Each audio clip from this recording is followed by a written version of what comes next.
दोस्तों, देवभूमि भारतवर्ष के कण कण, जंगल, नदी, पहाड़, आकाश व पाताल में ईश्वर का निवास माना जाता है।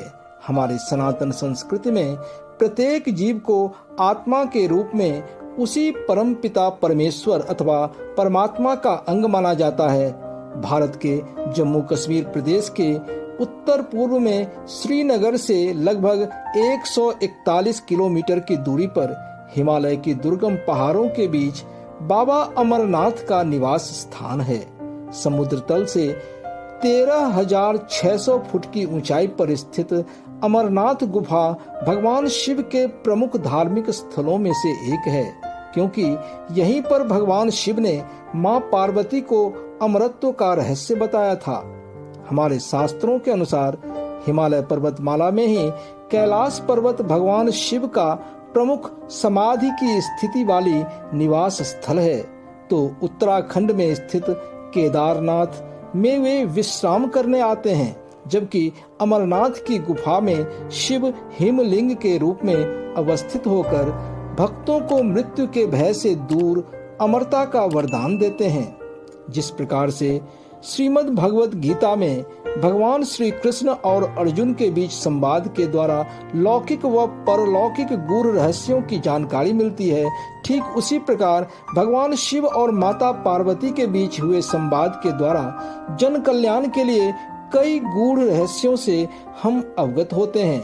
कहते हैं, इस पवित्र गुफा में भगवान शिव ने भगवती पार्वती को मोक्ष का मार्ग दिखाया था और अमर कथा सुनाया था। आइए तो जानते हैं बाबा अमरनाथ की अमर कथा और पवित्र गुफा के हिम शिवलिंग के बारे में।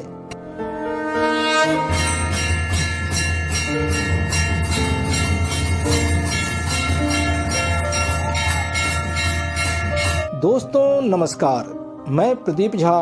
मेरे इस दिव्य नॉलेज चैनल में आपका स्वागत है। अपने भक्तों पर कृपा बरसाने वाले देवों के देव महादेव के चरण कमल में हमारा शत शत नमन। बाबा अमरनाथ की दिव्य कथा का वर्णन करने से पहले आपसे रिक्वेस्ट है कि आप इस वीडियो को लाइक व शेयर करें तथा चैनल को सब्सक्राइब कर बेल आइकन जरूर दबाएं। बाबा अमरनाथ की महिमा बताने से पहले मैं आपकी ओर से शिव शंकर को अपना यह वाणी पुष्प अर्पित कर बाबा को प्रणाम करता हूँ। शैलेंद्र तुंग शिखरे गिरिजा समेतम प्रालेय दुर्गम गुहासु सदा वसंतम। शैलेंद्र तुंग शिखरे गिरिजा समेतम प्रालेय दुर्गम गुहासु सदा वसंतम। श्रीमद् गजानन विराजित दक्षिणांकं नित्यं भजाम्य अमरनाथमहं दयालुं। नित्यं भजाम्य अमरनाथमहं दयालुं। नित्यं भजाम्य अमरनाथमहं दयालुं। दोस्तों, बाबा अमरनाथ के पवित्र गुफा में हर वर्ष प्राकृतिक रूप से बर्फ से अपने आप बाबा के शिवलिंग का निर्माण होता है, जिसे स्वयंभू हिमानी शिवलिंग भी कहते हैं। आषाढ़ मास से लेकर श्रावण महीने के पूर्णिमा अर्थात रक्षाबंधन तक लाखों तीर्थयात्री बाबा अमरनाथ के दिव्य हिम शिवलिंग के दर्शन कर बाबा का आशीर्वाद प्राप्त करते हैं।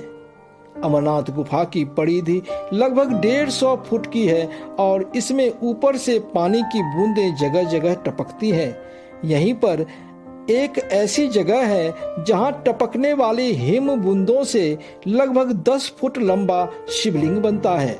कहते हैं कि चंद्रमा के घटने बढ़ने के साथ साथ इस शिवलिंग का आकार भी घटता बढ़ता रहता है। श्रावण पूर्णिमा को यह अपने पूरे आकार में आ जाता है और भाद्र मास के अमावस्या तक धीरे धीरे छोटा होता रहता है। आश्चर्य की बात यह है कि शिवलिंग ठोस बर्फ का बना होता है, जबकि गुफा में आमतौर पर कच्ची भुरभुरी बर्फ ही होती है।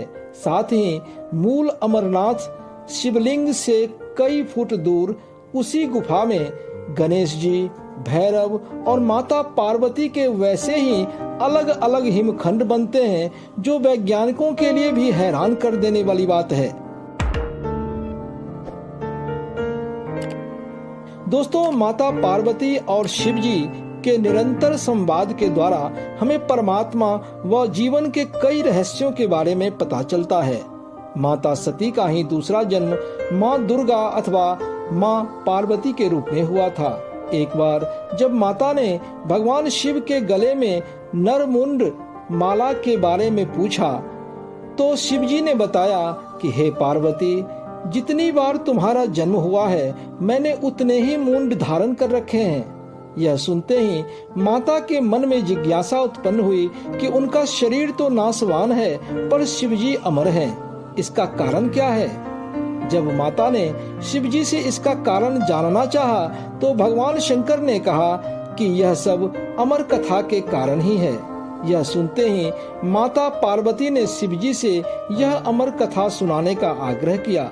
माँ पार्वती का यह हठ वर्षों तक शिवजी ने टालने का प्रयास किया, पर अंत में पार्वती जी को यह अमर कथा सुनाने के लिए तैयार हो गए। लेकिन एक समस्या थी कि कोई दूसरा इस अमर कथा को न सुन पाए। उसके लिए सबसे उपयुक्त स्थान कौन सा होगा? हिमालय के दुर्गम पहाड़ों में शिवजी उस स्थान को ढूंढने लगे। कोई भी दूसरा जीव उस अमर कथा को न सुन पाए, इसके लिए शिवजी पंच तत्व पृथ्वी, जल, वायु, आकाश और अग्नि का परित्याग करके पवित्र अमरनाथ गुफा में पहुंचे, जहां वे माता पार्वती को अमर कथा सुनाने लगे। हमारे शास्त्रों के अनुसार अमरनाथ गुफा की ओर जाते समय शिवजी सबसे पहले पहलगाम पहुंचे, जहां उन्होंने अपने नंदी बैल का परित्याग किया। फिर चंदनबाड़ी में उन्होंने अपनी जटा से चंद्रमा को मुक्त किया। उसके बाद शेषनाग नामक झील पर पहुंचकर उन्होंने गले के सर्पों को भी उतार दिया। अपने प्रिय पुत्र गणेश जी को भी उन्होंने महागुणस पर्वत पर छोड़ देने का निर्णय किया। फिर पंचतरणी पहुंचकर शिवजी ने पांचों तत्वों का परित्याग किया। इस प्रकार सब कुछ त्याग कर शिव ने माता पार्वती के साथ अमरनाथ गुफा में प्रवेश किया। दोस्तों, भगवान शिव ने गुफा के भीतर बिल्कुल एकांत जगह पर माता पार्वती को यह अमर कथा सुनाना प्रारंभ किया। पार्वती जी कथा सुनने के बीच बीच में हुंकारा भरती थी। इस बीच वहां एक शुक यानी कि एक हरी कंठी वाले तोता का बच्चा भी था, जो यह अमर कथा सुन रहा था। माता पार्वती को कथा सुनने के बीच में ही नींद आ गई और वह सो गई। इस दौरान शुक का बच्चा माता पार्वती के जगह कथा के दौरान हुंकारा भरने लगा। बाद में शिव जी जब इस सत्य से अवगत हुए कि पार्वती जी सो गई हैं और उनके जगह यह सूक कथा सुन रहा है, तो शिव जी क्रोधित हो गए और उस सूक को मारने के लिए अपने त्रिशूल से प्रहार किया। सूक भागता रहा, वह तीनों लोकों में भागता रहा, पर वह शिव जी के त्रिशूल से अपना पीछा नहीं छुड़ा पाया। फिर वह व्यास जी के आश्रम में आया और सूक्ष्म रूप बनाकर उनकी पत्नी वटिका के मुख में घुस गया और उनके गर्भ में रह गया। कहा जाता है कि वह 12 वर्ष तक शिवजी के त्रिशूल के डर से गर्भ से बाहर नहीं निकला। जब भगवान श्री कृष्ण ने स्वयं आकर उन्हें आश्वासन दिया कि बाहर निकलने पर तुम्हारे ऊपर माया का प्रभाव नहीं पड़ेगा, तभी ये गर्भ से बाहर निकले और व्यास जी के पुत्र कहलाए। गर्भ में ही इन्हें वेद, उपनिषद, दर्शन और पुराण आदि का सम्यक ज्ञान हो गया था। जन्म लेते ही भगवान श्री कृष्ण और अपने माता पिता को प्रणाम करके वे तपस्या करने जंगल चले गए, जहां वे शुकदेव मुनि के नाम से विख्यात हुए।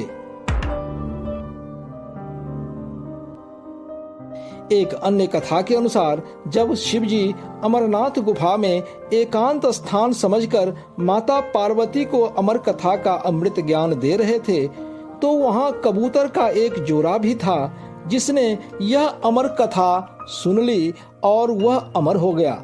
शिव जी ने ऐसा वरदान दिया कि जिस किसी को भी इस कबूतर के जोड़े का दर्शन होगा उसे शिव पार्वती के दर्शन के समान फल प्राप्त होगा। कहते हैं कि कबूतर का वह जोड़ा आज भी उस गुफा में मौजूद है। सबसे आश्चर्य की बात तो यह है कि अमरनाथ गुफा में या उसके आसपास ऑक्सीजन की कमी और खाने पीने के साधन भी नहीं है। बावजूद इसके ये कबूतर यहाँ रहते हैं। तीर्थयात्री आज भी उस गुफा में कबूतर के जोड़े को देखकर अपना जीवन धन्य कर लेना चाहते हैं। हमारे शास्त्रों के अनुसार एक बार माता पार्वती ने सदाशिव से बाबा अमरेश्वर और गुफा में उनके हिम शिवलिंग के रहस्य के बारे में पूछा, तो शिव जी ने कहा कि ब्रह्मा जी द्वारा उत्पन्न किए गए इस सृष्टि में देवता, ऋषि, पितर, गंधर्व, राक्षस, सर्प, यक्ष, भूतगण, कुष्मांड, भैरव, गीदर, दानव आदि की उत्पत्ति हुई, परंतु इंद्रादि देवताओं समेत सभी मृत्यु के बस में थे। मृत्यु से भयभीत देवताओं ने उनकी स्तुति कर मृत्यु से बचने के उपाय बताने का आग्रह किया। देवताओं की यह दशा देख शिव जी ने अपने सिर पर से चंद्रमा की कला को उतारकर निचोड़ा, जिससे पवित्र अमृत धारा बहने लगी। वही धारा बाद में अमरावती नदी के नाम से विख्यात हुई। चंद्रकला को निचोड़ते समय भगवान शिव के शरीर पर जो अमृत बिंदु गिरे वे सूखकर पृथ्वी पर गिर पड़े। पावन गुफा में जो भस्म है, दरअसल वे इसी अमृत बिंदु के कण हैं जो पृथ्वी पर गिरे थे। देवताओं पर अपना प्रेम न्यौछावर करते समय शिव स्वयं द्रवीभूत यानी कि जल स्वरूप हो गए, जो हिम शिवलिंग के रूप में स्थापित हो गया। भोलेनाथ के इस स्वरूप को देखकर देवगण शिव स्तुति में लीन हो गए। फिर शिव जी ने कहा, चूंकि आपने पवित्र अमरनाथ की गुफा में मेरे इस हिम शिवलिंग का दर्शन किया है, अतः आपको मृत्यु का भय नहीं रहेगा।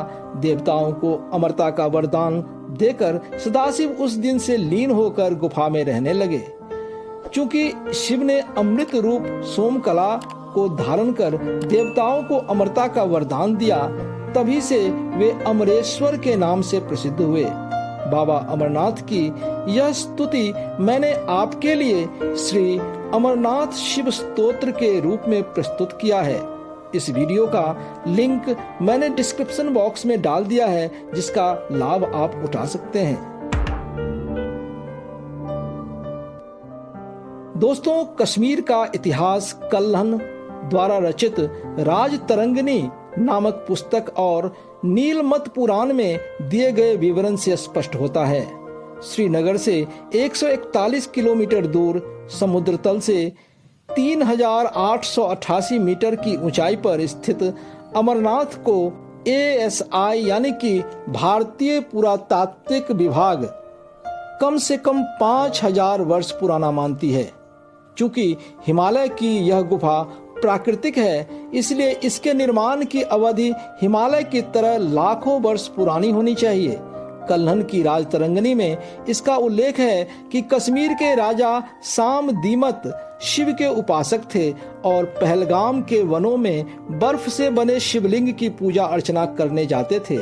और हम सबको पता है कि बाबा अमरनाथ के हिम शिवलिंग के अलावा और किसी भी बर्फ से बने शिवलिंग का उल्लेख नहीं मिलता है, जो इस बात का प्रमाण है कि अमरनाथ गुफा की खोज 1850 में किसी मुस्लिम गडेरिये के द्वारा नहीं हुई थी, बल्कि बाबा अमरनाथ की पूजा अर्चना का इतिहास हजारों वर्ष पुराना है, जब इस्लाम की पैदाइश भी नहीं हुई थी। दोस्तों, यहाँ मैं आपको बता दूं कि वामपंथी और अंग्रेजी इतिहासकारों के अनुसार अमरनाथ गुफा की सर्वप्रथम खोज एक मुस्लिम गडेरिये बूटा मलिक ने की थी, जब एक साधु ने उसे कोयले की पोटली दी थी। जब घर जाकर उस गडेरिये ने उस पोटली को खोला तो उसमें हीरे जवाहरात भरे थे। फिर जब वह साधु को धन्यवाद कहने के लिए उस गुफा में गया तो उसे वहां बर्फ से बनी विशाल शिवलिंग दिखाई दी और उसी दिन से अमरनाथ यात्रा प्रारंभ हुआ। इसीलिए आज भी उस गड़ेड़िए के परिवार को चढ़ावे का कुछ हिस्सा दिया जाता है। वैसे अब अमरनाथ गुफा का देखरेख अमरनाथ श्राइन बोर्ड के हाथ में है।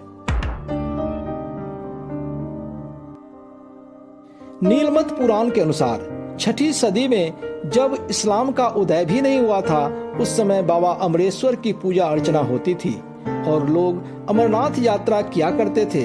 इसी प्रकार भृंगेश संहिता में भी लिखा है कि अमरनाथ की गुफा की ओर जाते समय अनंतनया अर्थात अनंतनाग, मट्टन, गणेश बल या गणेशपुर, मामलेश्वर या मामल, चंदनवाड़ी, शेषनाग, पंचतरणी और अमरावती में यात्री धार्मिक अनुष्ठान करते थे।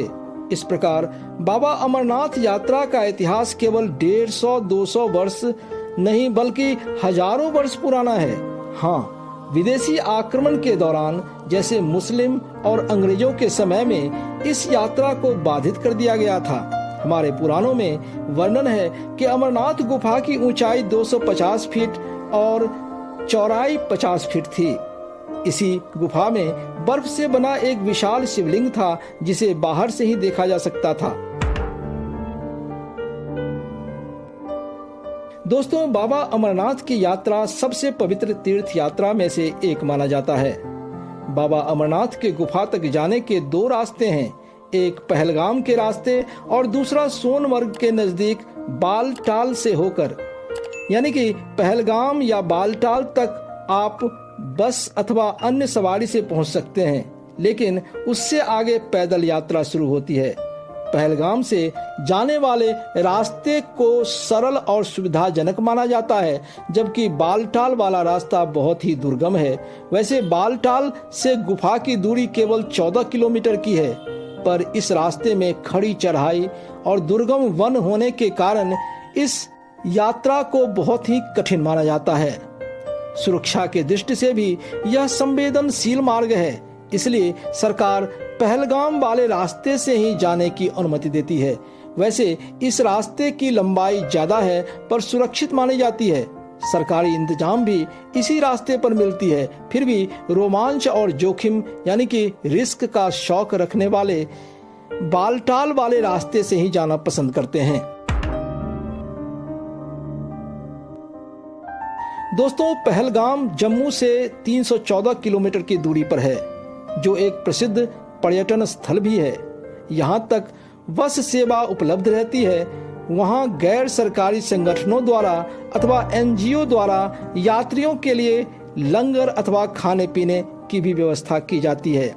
यहीं से गुफा की ओर पैदल यात्रा शुरू होती है। पहलगाम के बाद 8 किलोमीटर की दूरी पर चंदनवाड़ी में यात्रियों का पहला पड़ाव होता है, जहाँ वे रात्रि विश्राम करते हैं। फिर अगले दिन पिस्सू घाटी की चढ़ाई शुरू होती है। कहा जाता है कि पिस्सू घाटी पर ही देवताओं और राक्षसों के बीच घमासान लड़ाई हुई थी। लिद्दर नदी पर बने बर्फ का पुल यात्रा में सहायक होता है। यात्रियों का अगला पड़ाव शेषनाग में होता है, जो चंदनवाड़ी से 14 किलोमीटर की दूरी पर है। शेषनाग में पर्वतमालाओं के बीच नीले पानी की खूबसूरत झील है। इस झील में झांकने पर यह भ्रम हो जाता है कि कहीं आसमान तो झील में नहीं उतर आया।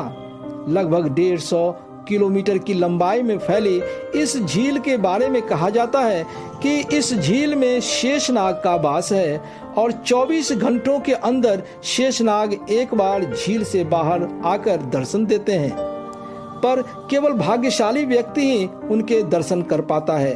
तीर्थयात्री यहाँ रात्रि विश्राम करते हैं और तीसरे दिन की यात्रा यहीं से शुरू होती है। शेषनाग से पंचतरणी 8 मील के दूरी पर है। रास्ते में वेवेल टॉप और महागुनास दर्रा आता है, जो समुद्र तल से 13,500 फुट से लेकर 14,500 फुट के ऊंचाई पर है। महागुनास से पंचतरणी तक का सारा रास्ता उतराई का है। यहाँ 5 छोटी छोटी सरिताएं बहने के कारण ही इस स्थल का नाम पंचतरणी पड़ा है। यहाँ अत्यधिक ठंड व ऑक्सीजन की कमी को देखते हुए तीर्थयात्रियों को सुरक्षा के इंतजाम करने पड़ते हैं। पंचतरणी से बाबा अमरनाथ के गुफा की दूरी केवल 8 किलोमीटर रह जाती है। बर्फ भरी रास्तों से गुजरने के बाद इसी दिन गुफा के नजदीक पहुंचकर पड़ाव डाल रात बिता सकते हैं और दूसरे दिन पूजा अर्चना कर पंचतरणी वापस लौटा जा सकता है। गुफा तक पहुंचते पहुंचते यात्री काफी कठिनाई झेलते हैं, पर गुफा में बाबा अमरनाथ के दर्शन के बाद सारी थकान मानो छू मंतर हो जाती है। इस यात्रा के लिए ऑनलाइन व ऑफलाइन रजिस्ट्रेशन अप्रैल महीने से ही शुरू हो जाती है। इस प्रकार से अमरनाथ यात्रा करने वाले यात्रियों को बाबा का आशीर्वाद मिलता है। कहते हैं यात्रा पर वही जाता है जिसे बाबा बुलाते हैं। बच्चे, बीमार व बुजुर्ग व्यक्ति के लिए यह यात्रा वर्जित है। दोस्तों, बाबा अमरनाथ जो कि स्वयंभू हिम शिवलिंग के रूप में प्रकट होते हैं, इनके इस रहस्य का पता आज तक कोई भी नहीं लगा पाया। हम सनातनियों का सौभाग्य है कि बाबा प्रत्येक वर्ष प्रकट होकर अपने भक्तों को दर्शन देते हैं। हमारी आने वाली वीडियो में भारतीय सांस्कृतिक विरासत से संबंधित ऐसी ही बातों का उल्लेख मिलेगा। अतः आपसे रिक्वेस्ट है कि आप मेरे इस चैनल को सब्सक्राइब कर बेल आइकन दबाना ना भूलें। गर्व से कहो, हम हिंदू हैं। जय हिंद, जय जय बाबा अमरनाथ।